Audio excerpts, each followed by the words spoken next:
대전역 딱 가면 좀 과장해서 절반이 성심당 가려는 사람이에요. 결국에 튀김 소보로 2봉지, 망고시루 하나 뭐 이렇게 들고 나오죠. 그때 기분이 막 뿌듯합니다. 근데 우리는 왜 빵 하나 사는데 해냈다는 기분이 들까요? 1956년 대전에서 찐빵 2쪽을 팔던 노점에서 시작해서 지금은 연매출 700억을 넘긴 국내 최고의 빵집이죠.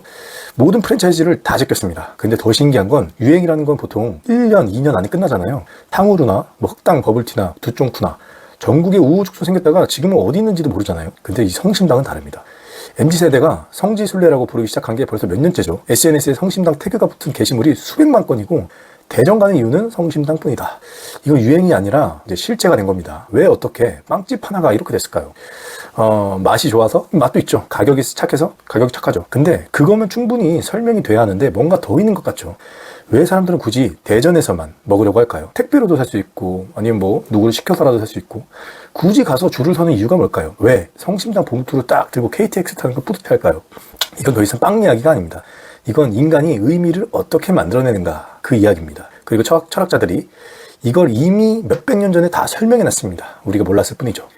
자, 첫 번째 프랑스의 철학자 장 보드리아르라는 철학자의 얘기입니다. 보드리아르는 1970년대에 이런 말을 해요. 현대인은 물건 자체를 소비하는 게 아니라 기호를 소비한다. 기호가 뭐냐면 쉽게 말해서는 이미지입니다. 예를 들어 명품 가방을 살 때 우리 진짜 이 소가죽 가방이 필요해서 사는 거 아니잖아요. 나 이런 사람이야. 이런 메시지를 사는 거죠. 이 철학자는 소비란 사물을 기능적으로 사용하는 행위가 아니라 이 기호의 체계 안에서 의미를 생산하는 행위다 라고 이야기를 했습니다. 좀 어렵죠. 성심당 봉투를 들고 다닌다는 건 단순히 빵을 들고 다닌다는 게 아니에요. 나 대전 다녀왔어. 나 어떤 이런 감수성 있는 사람이야. 나 트렌드 잘 알아. 이런 신호를 보내는 겁니다. 인스타에 이 성심당 빵 사진 올린 것도 마찬가지예요. 성심당은 이미 빵집이 아니고 나다움을 증명하는 기호가 된 겁니다. 다음은 독일의 철학자 마르틴 하이데거도 비슷한 얘기를 했어요. 성심당에 대해서 얘기했습니다. 이 하이데거가 가장 유명한 말 중 하나가 세계, 그리고 나, 그리고 존재. 좀 어렵죠? 근데 간단합니다. 인간은 항상 어떤 장소와 연결되어 존재한다는 거예요. 추상적인 공간이 아니라 의미 있는 장소 안에서 살아간다는 거죠. 쉽게 말하면 성심당이 있는 대전역 근처 그 골목은 그냥 위도, 경도, 이 좌표가 아니에요. 사람들에게 의미 있는 장소가 된 거죠. 거기 가면 뭔가 다르다는 느낌, 내가 일상에서 벗어난 느낌, 거기서만 느낄 수 있는 무언가가 아주 확실하죠. 택배로 받은 성심당 빵이 맛이 똑같아도 거기서 먹는 것과는 다른 이유가 바로 이겁니다. 장소가 우리 경험에 의미를 만들어내는 거죠. 성심당은 빵집이자 하나의 성지, 그리고 사람들이 특별한 감각을 느끼는 장소가 됩니다. 미국의 사상가인 에릭 호퍼라고 있어요. 이 호퍼는 노동자 출신이면서 독학으로 철학을 공부한 사람입니다.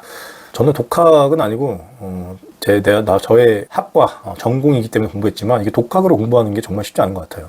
하여튼 이 에릭 호퍼는 독학으로 공부한 사람인데 그가 쓴 책에서 그는 인간이 집단 운동이나 유행에 열광하는 이유를 분석합니다. 그가 했던 가장 유명한 말 중에 하나는 나 자신에 대해서 확신이 없을수록 사람은 더 강하게 무리에 속하고자 한다. 이게 성심당이랑 무슨 관계냐? 유행이 하루가 다르게 바뀌고 이 취향을 뽐내도 금방금방 구식이 되고 이 정체성을 표현할 공간이 별로 없어요. 우리 현대 사회는. 그런 불안한 시대에 이 성심당은 이상하게도 안정적인 어떤 우리 삶의 정체성을 줍니다. 나 성심당 좋아해. 나 거기 빵 내 입맛에 아주 맞아. 이 한마디로 어떤 집단에 막 속하게 되는 거죠. 취향이 있는 사람이 되기도 하고 어떤 그 지역적인 로컬을 아끼는 사람이 되기도 하고 허세 없이 진짜를 아는 듯한 사람이 되기도 합니다. 성심당 팬이 된다는 건 단순히 빵집의 단골이 되는 게 아니라 하나의 정체성의 공동체에 가입하는 겁니다. 마지막인데요. 제가 제일 좋아하는 부분인데 알베르 까미의 얘기예요. 까미는 부조리 철학으로 유명합니다.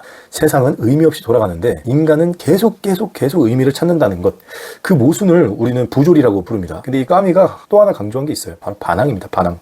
이 반항은 부조리에 대한 인간의 유일한 긍정적 응답이다. 반항은 아니오 라고 말하면서 동시에 그럼에도 불구하고를 뜻한다. 이게 성심당이랑 어떻게 연결이 되느냐? 끼워 맞추는 게 아니라 정말 연결이 됩니다. 생각해 볼게요. 지금 세상은 전 세계가 다 같은 음식을 먹을 수 있죠. 같은 카페도 가고 같은 브랜드도 다 있죠. 어느 나라로 가든 맥도날드, 스타벅스, 나이키 다 있죠. 성심당을 찾아가는 건 그 흐름에 대한 조용한 반항일 수도 있습니다. 나는 이 균일하던 세상에서 진짜 로컬을, 진짜 이야기가 있는 그 곳을 선택하겠다 라는 어떤 반항심일 수도 있어요. 70년 동안 대전을 지킨 빵집, 코로나 때 직원을 한 명도 자르지 않은 어떤 오너십, 상업화의 압력에도 단 한 개의 지점도 다른 도시에 내지 않는 이 고집, 이 모든 게 이 시대의 하나의 반항처럼 보이는 겁니다. 그래서 사람들이 거기에 열광하는 거예요. 성심당이 우리 대신 반항해 주는 것 같으니까. 보드리아는 말했죠. 성심당은 기호라고. 우리는 빵을 사는 게 아니라 나다움을 사는 거라고. 하이데거는 말했죠. 대전이라는 장소 자체가 의미를 만들어낸다고. 택배로는 절대 살 수 없는 게 있다고. 에릭 코퍼는 말했습니다. 성심당 팬이 된다는 건 불안한 시대에 나 자신을 찾는 행위다. 까미는 성심당은 균일하던 세상에 조용한 반항이라고 얘기합니다. 근데 여기서 반전 하나 있습니다. 사실은 성심당이 특별한 게 아니에요. 우리가 그곳을 특별하게 만든 겁니다. 그리고 그렇게 의미를 만들 수 있다는 것 그 자체가 인간이 얼마나 대단한 존재인지를 보여주는 반증입니다. 성심당은 그냥 단순하게 빵을 잘 만들고 착한 가격에 소비자에게 판매를 했을 뿐입니다. 근데 우리가 거기에 기호를 붙이고 그 장소에 의미를 부여하고 어떤 소속감을 만들어내고 이 반항의 상징으로 삼았기 때문이에요. 그러니까 성심당의 유행이 앞으로 10년, 100년이 지나도 끝나지 않는 이유는 딱 하나입니다. 바로 우리가 끝내지 않기로 선택했기 때문이다. 우리가 선택했기 때문에 그 유행은 시작되는 것이고 유행이 끝나지 않는 것도 결국에 우리가 선택한 겁니다. 오늘의 이야기는 여기까지 하겠고요. 혹시 지금 여러분들 삶에도 성심당이 있나요? 돈이 조금 더 들어도 좀 불편해도 굳이 찾아가거나 하는 일들, 누가 봐도 비효율적인데 포기 못하는 어떤 것, 그게 혹시 있으시다면 댓글로 적어주시면 다음 이야기의 주제로 한번 삼아보도록 하겠습니다. 그 이유를 알면 바로 당신이 어떤 사람인지 보이기 때문입니다.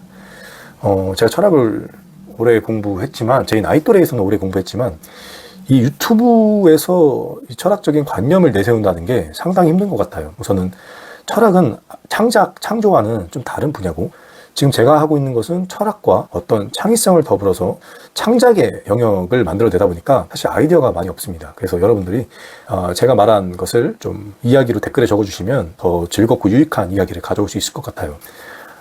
참, 그리고 요거를 이렇게 어쩔 수 없이 좀 가린 이유는 제가 그래도 대학교에 나왔지만 철학과를 졸업했지만 그쪽 분야로 사회에 진출을 한 것이 아닙니다. 그래서 먹고 살기 위해서 들어간 회사를 갔는데 그 회사의 여름 하복이기 때문에 마크가 있어서 좀 가렸습니다. 네, 그래서 오늘 마치겠고요. 시청해주셔서 감사합니다.